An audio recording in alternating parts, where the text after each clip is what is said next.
औज़ुबिल्लाहिमिनश्शैतानिर्रजीम बिस्मिल्लाहिर्रहमानिर्रहीम। अस्सलाम वालेकुम स्टूडेंट्स, कैसे हैं आप लोग? जी, आज का लेक्चर टॉपिक है हरूफ को जोड़ कर लिखना। हरूफ को जोड़ कर लिखना यानी कि पहले हरूफ तहज्जी को हमने अलग अलग से एक एक हरफ को लिखना सीखा था। अब हम आज देखेंगे कि वो हरूफ जो कि लाइन के ऊपर आते हैं और उनको जब हम जोड़ के लिखते हैं, ज़्यादा जो वाव का इस्तेमाल होता है, इसको हम बे के साथ जोड़ के लिखने की आज मश्क करेंगे। हम देखेंगे कि इसको हम किस तरह से लिखेंगे। जैसे बे है, बे लाइन के ऊपर आता है, तो जब हम इसको, और वाव जो है वो भी लाइन के ऊपर आती है, तो लेकिन जब हम इनको जोड़ के लिखेंगे तो हम देखेंगे कि जब कुछ अल्फाज जो हैं जो कि अगर अलग अलग लिखें तो वो लाइन के ऊपर लिखे जाते हैं, लेकिन जब हम जोड़ के लिखते हैं तो उस लफ्ज़ का कुछ हिस्सा जो है वो लाइन से नीचे आता है। ठीक है जी, ये जो है ये अल्फाज को जोड़ के लिखने में इस्तेमाल होता है तरीका, और इसलिए अपने परेशान नहीं होना कि ये हरूफ तहज्जी में तो हमने पढ़ा था कि वाव को लाइन के ऊपर लिखा जाता है, लेकिन जब जोड़ के लिख रहे हैं तो वाव जो है वो नीचे आ रहा है।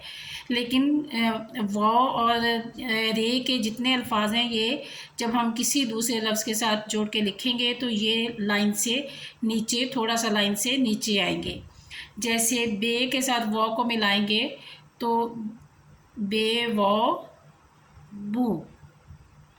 उसके बाद है सीन के साथ मिलाएंगे सीन, और ये वाव सू। और उसके बाद है हे के साथ मिलाएंगे हे वाव हु, खे वाव हु। और उसके बाद है खे के साथ मिलाएंगे खे वाव खो, खो भी कह सकते हैं, खो भी कह सकते हैं।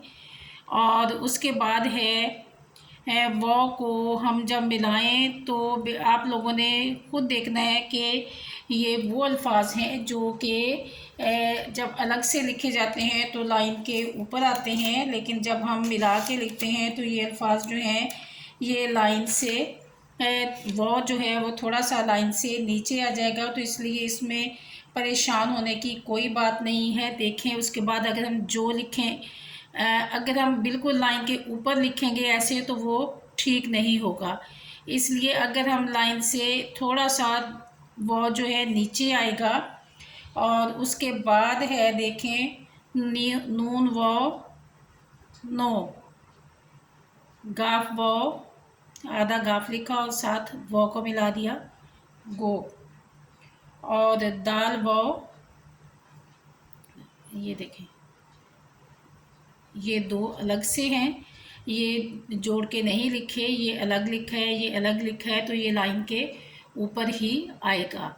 और इसी तरह से और बहुत सारे अल्फाज हैं, जैसे रे के कुछ अल्फाज हैं वो भी मैं आप लोगों को बताती हूँ। जैसे सीन के साथ जब हम रे को मिलाएंगे तो ऐसे आ जाएगा सर, और सीन के साथ जब हम बे को मिलाएंगे तो वो लाइन के ऊपर आएगा दोनों, ये सब।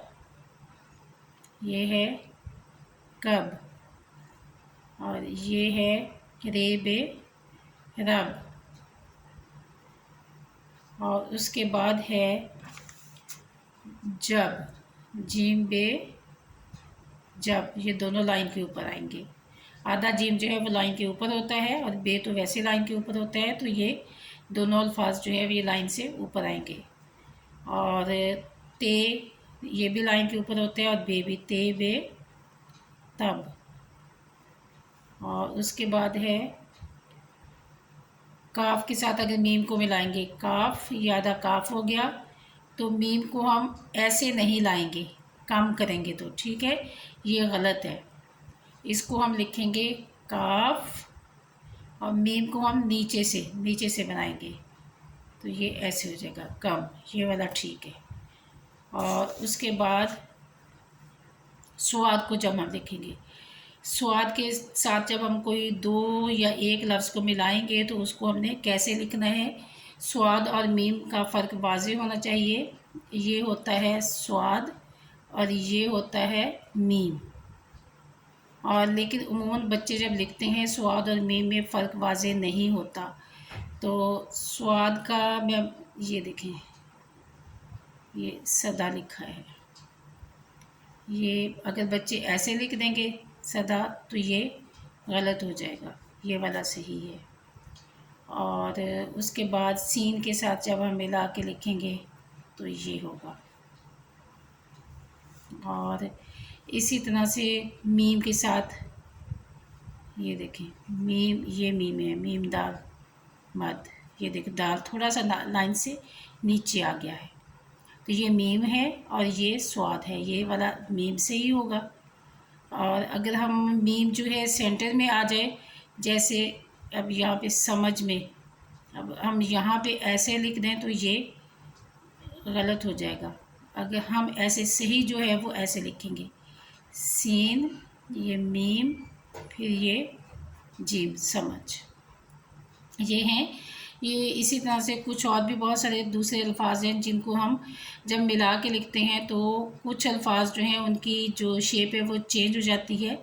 और कितना लाइन से ऊपर लिखना है, कितना लाइन से नीचे लिखना है, ये जानना बहुत ज़रूरी होता है। इंशाल्लाह अगले लेक्चर में मैं आप लोगों को और बहुत सारे अल्फाज ऐसे बताऊंगी जिनको जोड़कर लिखने से 3 अल्फाज को, 4 अल्फाज को जोड़कर लिखना है, 2 को लिखना है, तो वो किस तरह से कितना लाइन से ऊपर आएगा और कितना लाइन से नीचे आएगा। अल्लाह हाफिज़।